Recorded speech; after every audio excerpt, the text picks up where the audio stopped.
Black men were raised to actually go ahead and help out the women that they're with, because we were told that our daddies and the boyfriends and that came before and uncles weren't shit. We were told that. So we believed that we had to be better. Black women, they were told what? That black men aren't shit. And they believed that even though black men stepped up and actually did better, what ended up happening is we became at that point no longer suitable for black women, and black women became no longer suitable for black men. But now what's happening is we see an influx of black men actually going and dating outside of their culture, and the women are like, wait a minute, hold on. These men are nice. They're masculine. I like their skin tone. I like the egalitarian situation about him. He doesn't want me to do all the work. They're willing to work more with black men because of the way we were raised by black women.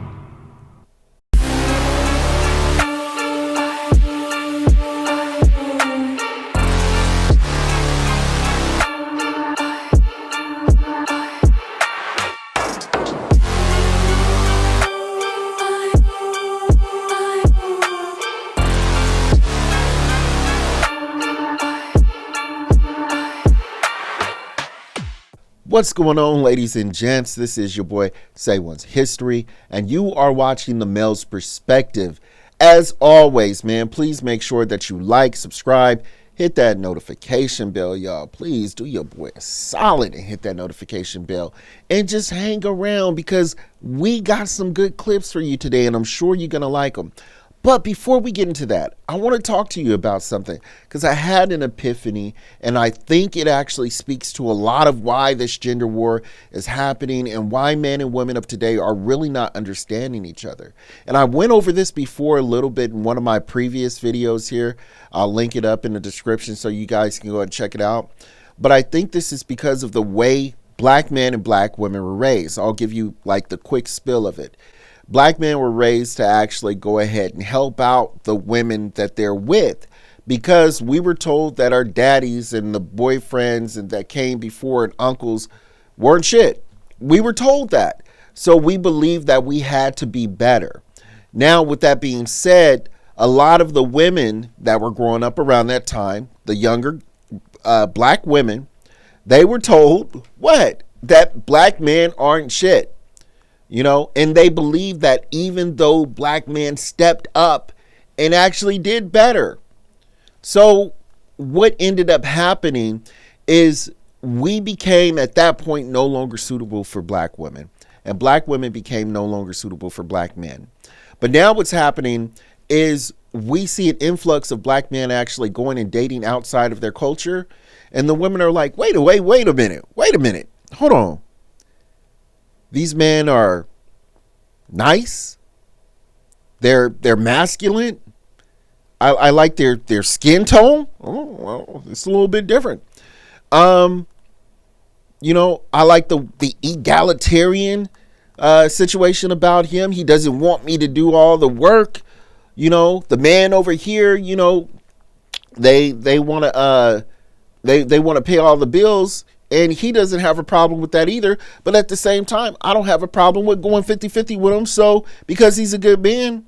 So they're willing to work more with black men because of the way we were raised by black women. So it's kind of your fault, ladies. No, I'm just joking. Really, I'm joking. But to a degree, I'm kind of keeping it real. We were raised as kids to be better men. We were raised to actually be egalitarian. We were raised to take care of the chores with the women. We were raised to try to listen a little bit more. And it just wasn't enough, because the reverse of that was that the young ladies of my age were actually being told that black men weren't shit. And regardless that we were doing better, that still sunk in. And it's the quiet part that seeps into the soul of the woman. And I think that is what has caused a lot of strife. Not with all, of course, but with a good majority of women, and they internalize that. And then on top of that, too, I'm sorry to say, but some women, y'all actually choose the wrong man, too. And with that internalization of what you guys were actually taught by your mothers, and then on top of that, the experiences that you've had with these, 18 to 20% of men who are sleeping with all of these women, I mean, it doesn't actually bode well for a good depiction of black men, at least in black women's eyes. So that's just my perspective, you guys. And then if we actually, look over to the other side just really quick too, it goes into that zaddy part where they're like, oh, I love the white man. And look, there's nothing wrong with that too. But here's the bad reality of that is that I'm not saying that black women are not like wanted, but it's not to the degree of like black men being wanted by these other cultures. So unfortunately, a lot of women are going to get left out. And I hate to go into this, rebuttal and rehash this conversation because I know a lot of people don't want to hear it, and especially women. And I'm not trying to throw it in people's faces. I'm really not.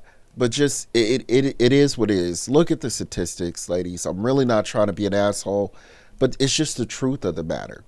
But with that being said, we are going to get into these videos. So let me know what y'all think about them. And let's go. Let's get it. Let's go, y'all.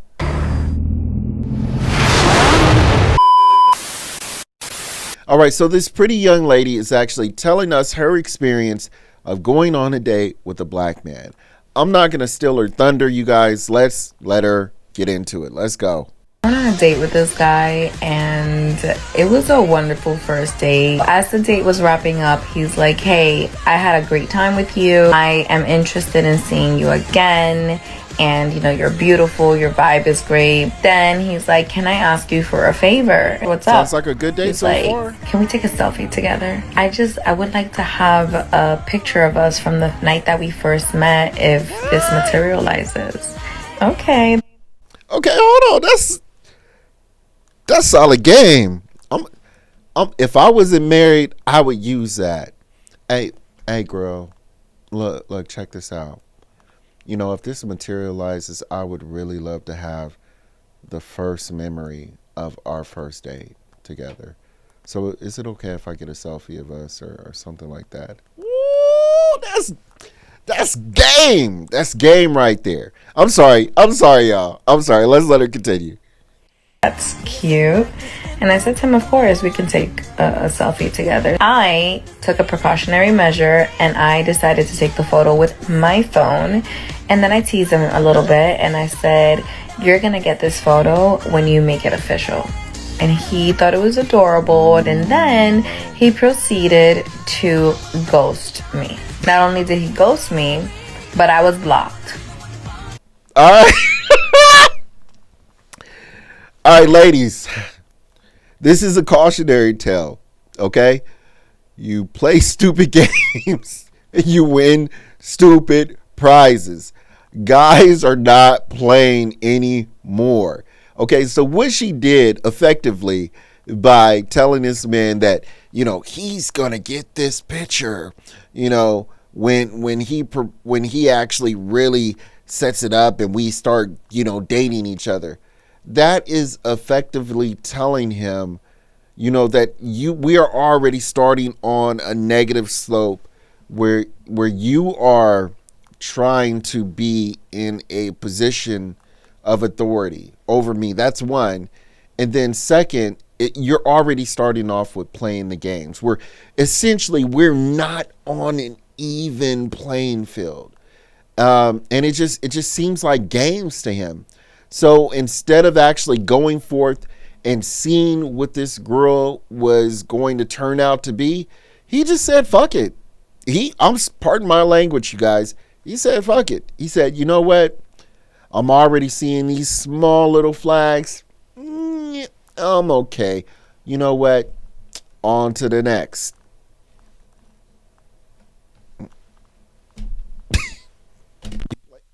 You played yourself.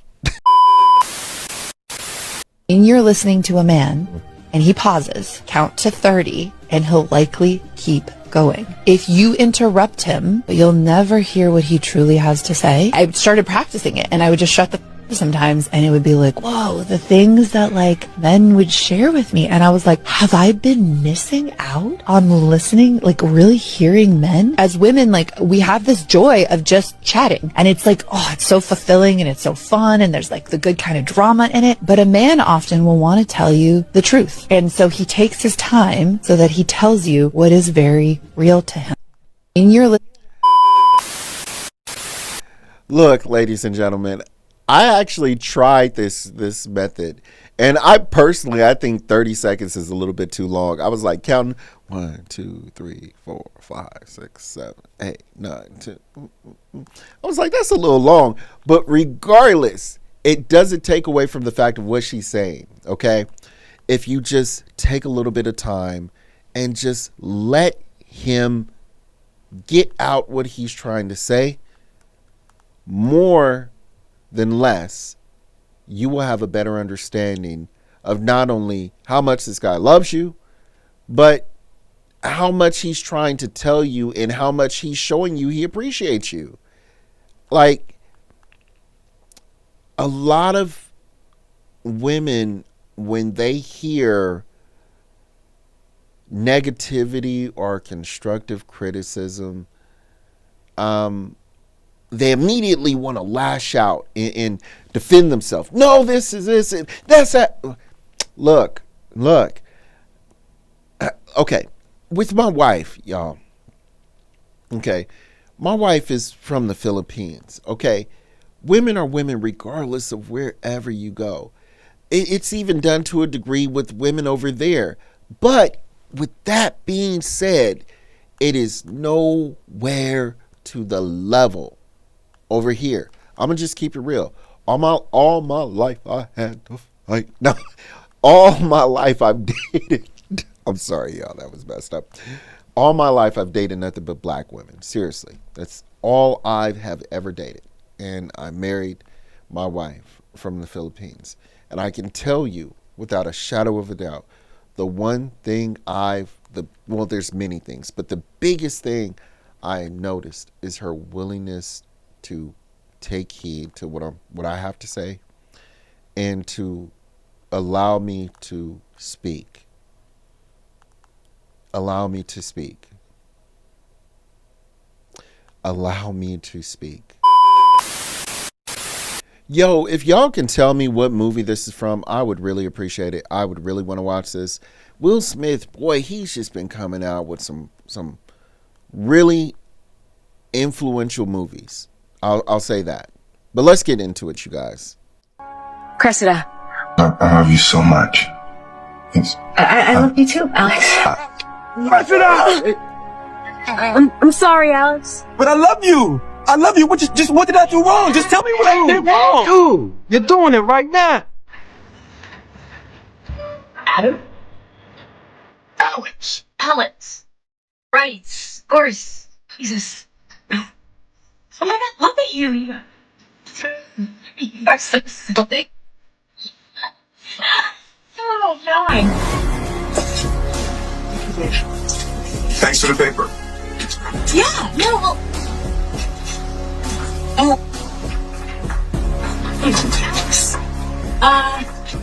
Listen, Russell's hosting this black tie thing at the Guggenheim a week from Friday, and I don't have a date.